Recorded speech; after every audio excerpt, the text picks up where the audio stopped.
یہ ذرا بتائیے کہ زکوٰۃ کا جو نصاب ہے وہ کیا مقرر کیا گیا ہے، یعنی کون لوگ ہیں جن کے اوپر زکوٰۃ دینا فرض ہے؟ اس کے اندر یہ زکوٰۃ کی اگر تعریف کو دیکھا جائے تو وہ بھی ایک ضروری ہے کہ تاکہ ایک کنسیپٹ اور کلیئر ہو جائے،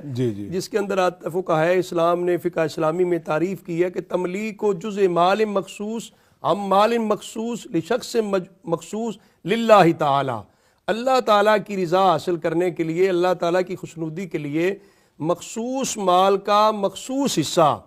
وہ ایک مخصوص شخص کو دینا، یہ تملیک کا بلکہ کلمہ ہے جس کے اندر ہے مالک بنانا، سبحان اللہ، وہ مالک بنا دینا، یعنی مالک اس کو ہم بنانے کا کہیں گے جس کے اندر بندے کی اپنی منفعت یا اپنا نفع فائدہ بندہ ختم کر لیتا ہے، وہ مال مکمل طور پہ اگلے کے سپرد کر لیتا ہے، اپنی طرف سے نکال کے وہ مال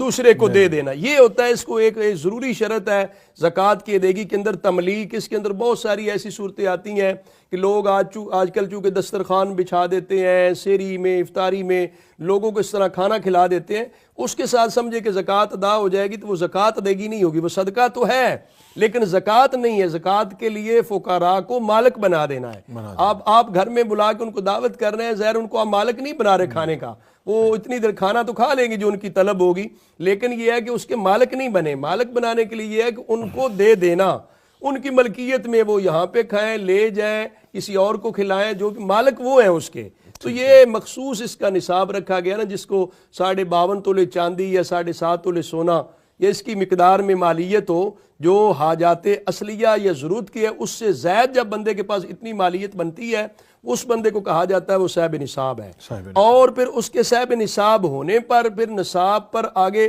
1 سال کا گزرنا بھی لازم ہے۔ یہ بھی نہیں ہے کہ جب زندگی میں پہلی بار اتنے نصاب کا مالک ہوا فوراً زکوٰۃ لازم آگئی، ایسے نہیں ہے۔ جس دن اس پر یہ نصاب کی ملکیت اس کو حاصل ہو گئی ہے، وہ 1 سال اس کے پاس رہے، 1 سال اس کے رہنے کا، یہ بھی کہتے ہیں نصاب پر سال۔ تو وہ درمیانے سال اگر آگے پیچھے بھی خرچ ہو بھی گئے ہیں تو اس کا نہیں ہے، سال کے آغاز میں اور سال کے اختتام میں بھی اگر ہو تو وہ صاحب نصاب شمار ہوتا ہے۔ اس کو پھر کہا جاتا ہے کہ آپ 1 سال پورا ہو گیا، لہذا آپ جو ہے اتنی رقم ہے، اتنی مالیت کی چیز ہے یا اس سے زیادہ ہے، تو 2.5% کے لحاظ سے 40واں حصہ بنتا ہے 2.5%، وہ 2.5% کے لحاظ سے زکوٰۃ، اب وہ چاہے اس اماؤنٹ میں آپ کے پاس کوئی جنس آتی ہے، پیسہ آتا ہے، کوئی اور یعنی گندم ہے یا باقی چیز، تو وہ ان سب کے اوپر وہ چیز لاگو ہوگی۔ یہ پھر اس کے اندر یہ جو زکوٰۃ کے اموال شمار ہوتے ہیں، اس کے اندر ایک تو سونا ہے، ایک چاندی ہے، اور پھر نقدی بھی اس کے آگے کیا مقام ہے۔ پھر اس کے ساتھ ایک مال تجارت بھی ہے، جتنا پھر دکان پہ ہے یا پھر سٹور کے اندر رکھا ہے یا گھر کے اندر ہی رکھا ہے،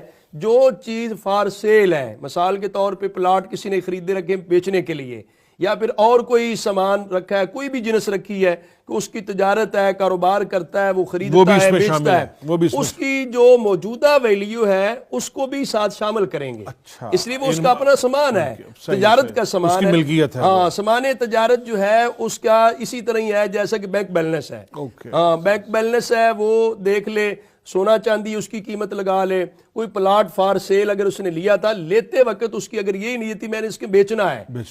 جو کہ آج کل مطلب ہے ڈیلر ہے، جو پراپرٹی ڈیلر ہے، آگے پلاٹ خریدتے ہیں، آگے بیچتے ہیں، ان کا تو وہ ظاہر ہے انویسٹ کی ہوتی ہے، وہ کاروبار ہے ان کا۔ اسی طرح کوئی بندہ کوئی اور دیگر اجناس ہیں، اشیاء ہیں، وہ ٹریڈ کرتا ہے، ان کی جنرل سٹور کی اشیاء ہیں، دکان کی ہیں، وہ ظاہر خریدتا ہے، آگے بیچتا ہے، تو وہ اس کی ملکیت ہے، تو اس کی ملکیت جو بنتی ہے موجودہ ویلیو، بعض لوگ اس میں اگر زکوٰۃ کی ادائیگی کرتے ہیں تو وہ بل دیکھتے ہیں کہ ہم نے یہ چیز اتنے کی خریدی تھی، اگر 2 سال 4 سال پہلے کی خریدی ہوئی ہے تو وہ آپ ظاہر ہے اس کے ساتھ ویلیو بڑھ گئی ہے، اس کی جو مارکیٹ ویلیو موجودہ ہے اس کا حساب کر کے پھر ان ساری چیزوں کو اکٹھا کر لیں، اس سے پھر 2.5% جو ہے وہ زکوٰۃ کی ادائیگی کر